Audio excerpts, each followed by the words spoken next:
मेरे प्यारे प्यारे बंधुओं, भाइयों और बहनों, ये भजन उस समय के बाद जमुना समय भगवान कृष्ण आपन सारा संपदा सौंप करके अर्जुन के और भगवान कृष्ण अपना लोक के गईले है।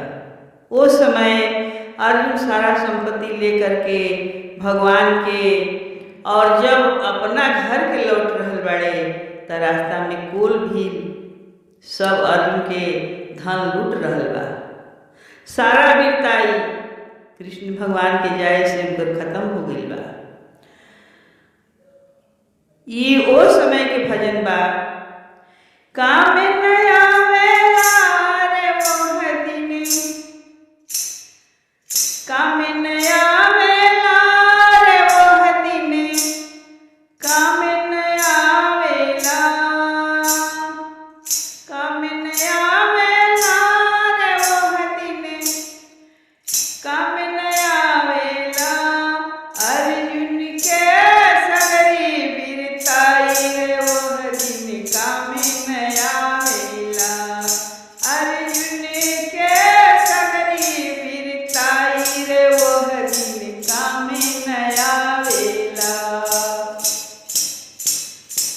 काम में नया वेला रे मोह दिने, काम में नया वेला रे मोह दिने, काम में नया वेला। ओ अर्जुन के सगरी वीरताई रे मोह दिने, काम में नया वेला। अर्जुन के सगरी वीरताई रे मोह दिने, काम में नया वेला। अर्जुन के सगरी वीरताई रे मोह दिने, काम में नया वेला। केशव मथुरा के धन सौंपी गईले अपना धाम के। केशव मथुरा के धन सौंपी गईले अपना धाम के। केशव मथुरा के धन सौंपी गईले अपना धाम के। अर्जुन ओकरा के सब लेके चले अपना ग्राम के। अर्जुन ओकरा के सब लेके चले अपना ग्राम के। धन सब लूटेला रे भिलवा, धन सब लूटेला रे भिलवा, धन सब लूटेला रे भिलवा, धन सब लूटेला रे भिलवा, धन सब लूटेला। अर्जुन के सगरी वीरताई रे मोह दिने, काम में नया वेला। अर्जुन के सगरी वीरताई रे मोह दिने, काम में नया वेला। अर्जुन के सगरी वीरताई रे मोह दिने, काम में नया वेला। ऊहे अर्जुन ऊहे पार, ऊहे अर्जुन ऊहे पान, महाभारत के विजय महान।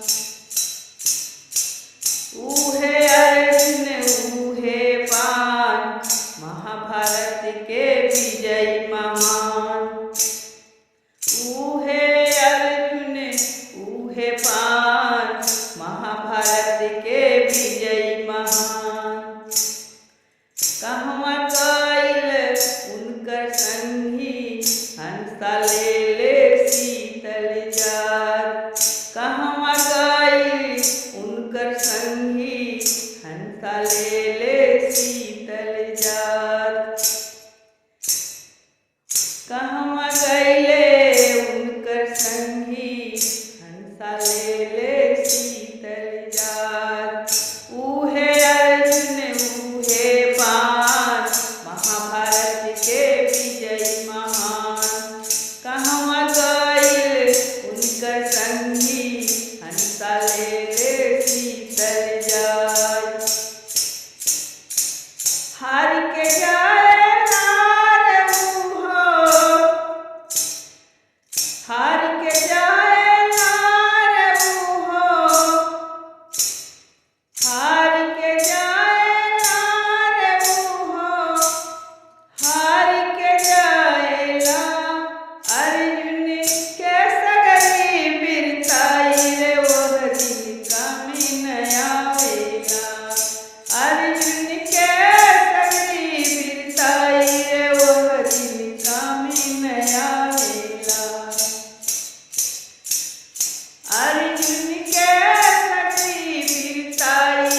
ओह दिन कामे न आवेला। जगदीश बाबा के कृपा हमरा आज वे जाके बुझाई। जगदीश बाबा के कृपा हमरा आज वे जाके बुझाई। जगदीश बाबा के कृपा हमरा आज वे जाके बुझाई। हम कुछऊ ना सब उनके से रह जिया लगाई। हम कुछऊ ना सब उनके से रह प्रीत लगाई। भक्त घोरावेला भक्त घोरा